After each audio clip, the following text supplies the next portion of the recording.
সুপ্রিয় দর্শক, 2026-এই বাংলায় বিধানসভা নির্বাচন হাতে আর একটি বছর সময় রয়েছে। এই সময় যখন সব দল তাদের ঘর গোছাতে ব্যস্ত, তখন শিক্ষক নিয়োগ দুর্নীতি কাণ্ডে রাজ্যের শাসক দল তৃণমূল কংগ্রেসের জনপ্রিয়তা একেবারে তলানিতে এসে ঠেকেছে। কারণ কেন্দ্রীয় তদন্তকারী সংস্থার সিবিআই আধিকারিকরা এই শিক্ষক নিয়োগ দুর্নীতি কাণ্ডে একেবারে তেড়ে ফুঁড়ে অ্যাকশন শুরু করেছে। এসএসসির 26,000 চাকরি বাতিল মামলার রায় ঘোষণা শুধুমাত্র সময়ের অপেক্ষা।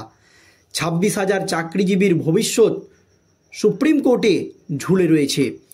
এই আবহে রাজ্যের বিরোধী দলনেতা শুভেন্দু অধিকারী রাজ্য সরকারকে এবং বাংলার মুখ্যমন্ত্রী মমতা ব্যানার্জিকে একেবারে চরম হুঁশিয়ারি দিয়ে রেখেছেন যে একজন যোগ্য শিক্ষক শিক্ষিকার যদি চাকরি বাতিল হয়, সেক্ষেত্রে নবান্ন ঘেরাও করা হবে। আর এমনভাবে নবান্ন ঘেরাও করা হবে যে মুখ্যমন্ত্রী মমতা ব্যানার্জি না পারবেন নবান্ন থেকে বেরোতে, আর যদি বাইরে থাকে না পারবেন ঢুকতে। এই আবহে যোগ্য শিক্ষক শিক্ষিকাদের চাকরি বাঁচাতে শুনানি শেষ হয়ে যাওয়ার পরও বাড়তি তৎপরতা দেখা দিয়েছে এসএসসি এবং রাজ্য সরকারের মধ্যে। বারবার সুপ্রিম কোর্টে ছুটাছুটি করছেন। শুনানি শেষ হয়ে যাওয়ার পরও সুপ্রিম কোর্টের প্রধান বিচারপতি জাস্টিস খান্নার কাছে একের পর এক তথ্য তারা তুলে দিচ্ছেন। আর এই আবহে বিকাশ ভবনে উদ্ধার হওয়া নথি থেকে একেবারে চাঞ্চল্যকর তথ্য উঠে এসেছে।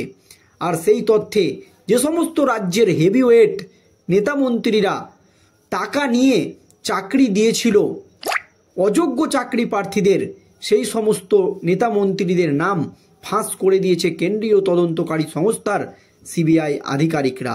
আর এই সময় রাজ্যের এক হেভিওয়েট মন্ত্রী নিজেকে বাঁচাতেই মুখ খুলেই একেবারে বিস্ফোরক মন্তব্য।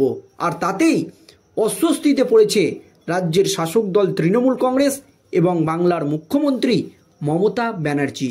কি জানিয়েছেন ওই হেভিওয়েট মন্ত্রী দেখুন দর্শক।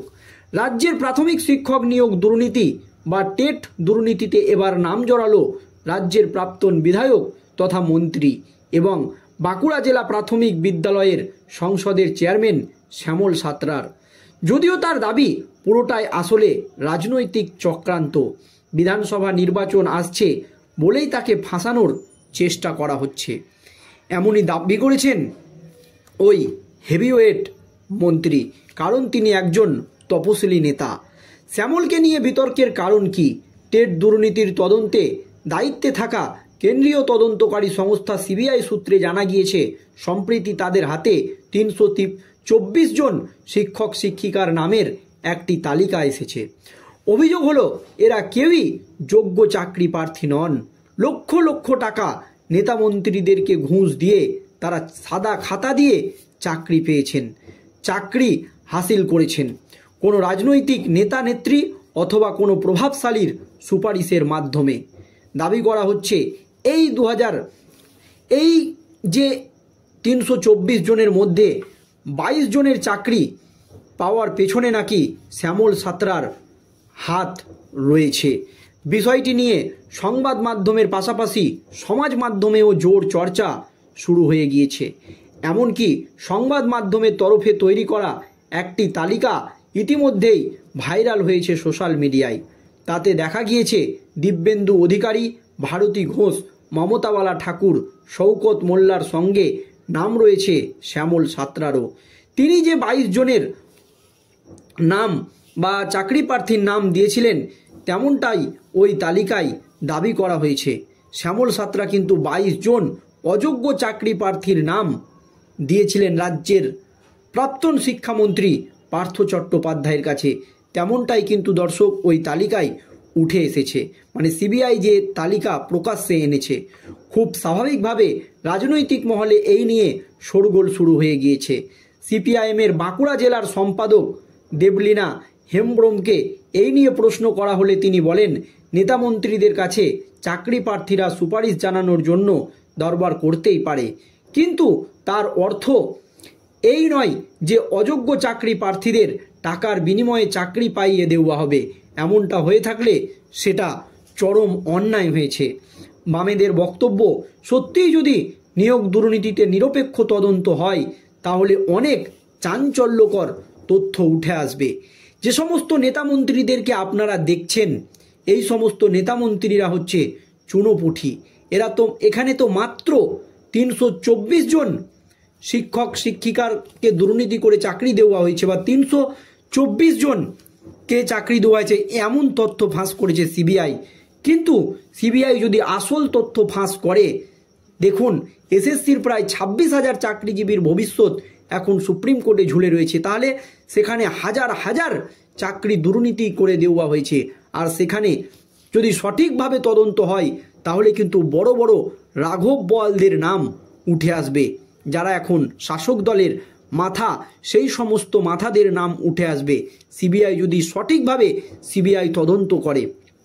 আরও এক ধাপ এগিয়ে কেন্দ্রীয় রাষ্ট্রমন্ত্রী তথা বিজেপি নেতা সুভাষ সরকার বলেন, টাকার বিনিময়ে নিয়োগ হয়েছিল কিনা সেটা শ্যামল সাঁতরা তদন্তকারীদের জানিয়ে দেওয়া উচিত, তাকে মুখ খোলা উচিত।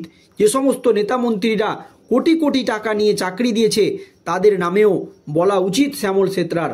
আর তা হয়ে থাকলে সেই টাকা কালীঘাট পর্যন্ত গিয়েছে নাকি কামাক স্ট্রিট পর্যন্ত, তাও শ্যামলের জানানো উচিত বলে কটাক্ষ করেন সুভাষ।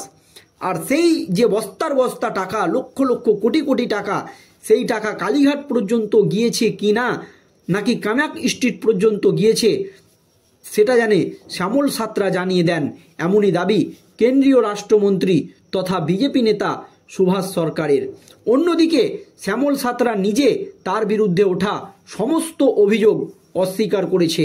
তার বক্তব্য, 26-এর বিধানসভা নির্বাচনের আগে বেছে তফসিলি তৃণমূল নেতাদের নিশানা করা হচ্ছে, যাতে তাদের দমন করে তৃণমূল কংগ্রেসের তফসিলি ভোট ব্যাংকে ধস নামানো যায়। এক্ষেত্রে তিনি মূলত বিজেপিকেই কাঠগড়ায় তুলেছে। কিন্তু এতদিন যে বিস্ফোরক অভিযোগ উঠছিল যে সত্যি চাকরি দুর্নীতি হয়েছে কিনা, আর এবার এমএলএ এমপিদের নাম ধরে ধরে তথ্য ফাঁস করল কেন্দ্রীয় তদন্তকারী সংস্থার সিবিআই আধিকারিকরা। আর সেই তথ্যে উঠে এসেছে মাত্র 324 জনকে দুর্নীতি করে চাকরি দেওয়া হয়েছে। কিন্তু একাধিক বিরোধী দলের হেভিওয়েট নেতাদের দাবি যে এখানে তো শুধুমাত্র 324 জনের নাম সুপারিশ করা হয়েছে। এই সমস্ত নেতামন্ত্রীরা তো চুনোপুঁঠি, যারা রাঘব বোয়াল। সিবিআই যদি সঠিকভাবে তদন্ত করে তাহলে আরও ভয়ঙ্কর তথ্য উঠে আসবে এই শিক্ষক নিয়োগ দুর্নীতি কাণ্ডে। আর এই শিক্ষক নিয়োগ দুর্নীতি কাণ্ডে লোকসভা নির্বাচন চলাকালীন পুরো মন্ত্রিসভা গ্রেপ্তার হওয়ার আশঙ্কা তৈরি হয়েছিল, কিন্তু সুপ্রিম কোর্টের প্রাক্তন প্রধান বিচারপতি DY চন্দ্রচূড় কলকাতা হাইকোর্টের সেই নির্দেশে স্থগিতাদেশ দিয়েছিল, যদিও তিনি জানিয়েছিলেন সিবিআই তদন্ত চলবে। ধন্যবাদ।